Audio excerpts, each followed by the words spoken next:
This is Special Critters. These are animals for adoption? Okay, the group is City Critters. These are some special needs cats. These animals, the ones that I foster, sleep on my bed, run around my house. They are... Oh, and because I'm 68 years old, any animal I got I might outlive. And I've thought of getting, my roommate insists I should really get a cat or a dog. I want a dog that would be small enough to be paper trained. And the reason, what I was asking, if I wanted to try being a foster parent, it might be a way that I could try having an animal around the house. And I'm sure a lot of foster parents end up being the real parents, right? Or am I wrong? Yeah. Okay. I have been fostering for several years now. My first fosterling is still now my second permanent cat. And after that, it's like, no, you know. And you know, so there's another one I'm fostering that officially she's a foster cat, but she's 16 years old. Realistically, she probably will never be adopted. Get used to it. Does she bother anything? She's a sweet old thing. But yes, no, that is a very good thing. We do have some other older people who do foster, knowing that it is for a few months till a home is found, and we desperately need fosters. I'll give you the thing about fostering. And where would people that want to be foster parents of animals that are in need of adoption, how would they contact you? Again, they would contact City Critters. Is there a website? There is a website. It is www.citycritters.petfinder.org. It's right on the paper there. Okay, yes. Or in general, Pet Finder is kind of the national group for all the rescue groups. And, you know, if I'm not terribly computer literate, but basically you get a lot of all the rescue groups, they put all their animals. So if you say, I live in Brooklyn, I would like to find a rescue group that has a calico cat that's less than 5 years old, that's up for adoption, you type that in and Pet Finder would tell you who to contact. Because all of these animals are on Pet Finder. I mean, we show them because, you know, there's hundreds and thousands of animals on Pet Finder, but yeah. So you said this, and when you have these animals had shots, or they're... All right, yes, we will not release an animal that's not spayed and neutered.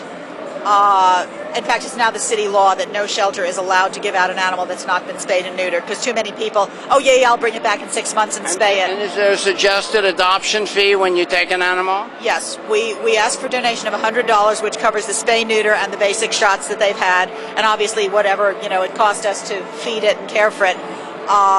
We also have we ask you to sign an undertaking that you will, and if at any time you cannot keep the animal, it must come back to us. It doesn't go to your brother, it doesn't go to the city shelter, it comes back to us. If it's 10 years later, we don't care, it comes back to us.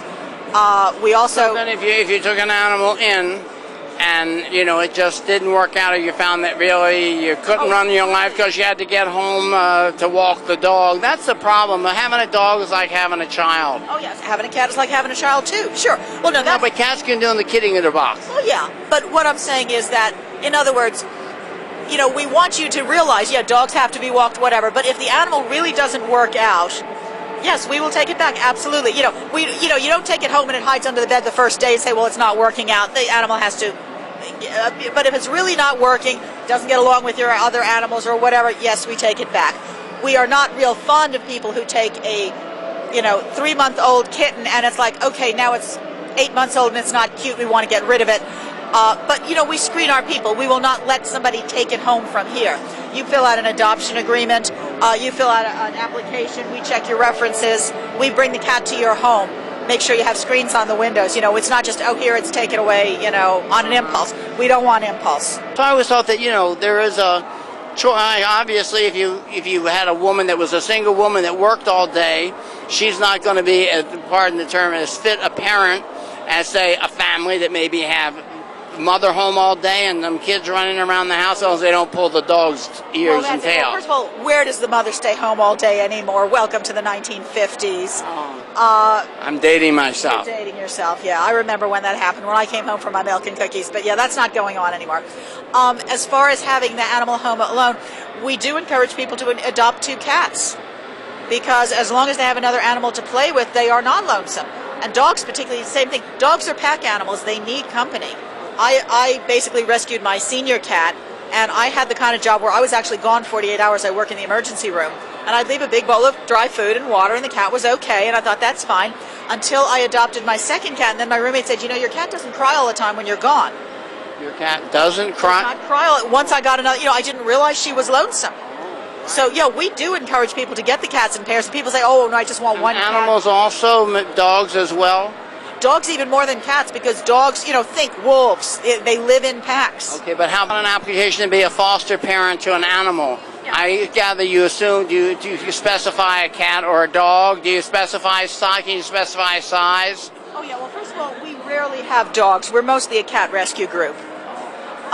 We just happen to have this dog, but we are primarily a cat rescue group.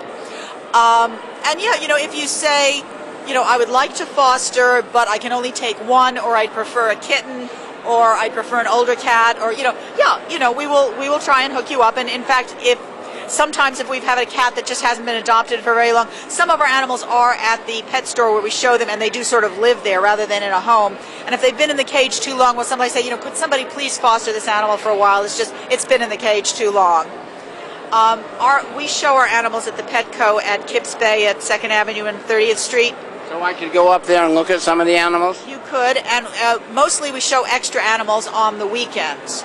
And every weekend we have an adoption. So if you went up there and, saw one of the animals you might be interested in fostering, talk to the volunteer there and say, I'd be interested in fostering that animal. And see where it goes. Well, you're going to see me in the future. I think I found a way now. I think I found a way to have an animal back in my life. Because like I said, if I make the adoption, if it doesn't work out, I can give it back to you. It isn't like you're sending it to the gas chamber at the ASPCA, And even being a foster parent, I could try fostering an animal.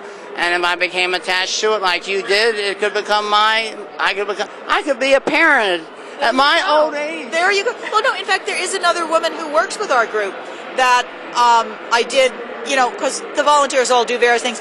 Kitten needed to be picked up from the vet and brought to the foster home, and I happened to be off work that day. And yeah, and she's an older woman. She doesn't want to make the commitment of 20 years. She likes to have an animal in her life. She takes care of them. She takes good care of them. She has animals. She gets the joy of these kittens, but she knows they go to a good home. And, you are not locked in that, what if I get sick? What if I die? What if I move? It's like, So if you're fostering an animal, and say you find out the neighbor or someone, I gather they would have to fill out the application and you approve it. City Critters approves it. That's what I mean. Yes. City Critters would have to approve it before even your neighbor or your sister or your brother-in-law or anyone could adopt that animal. Absolutely. Although obviously if it's somebody known to a City Critters volunteer, we always check references, and obviously if you're saying, well, my neighbor is looking to adopt and I know her and she's a good home, that's even better than asking a reference, because, it's one of our people that knows this person deeper than just I called a reference, yes, you're okay.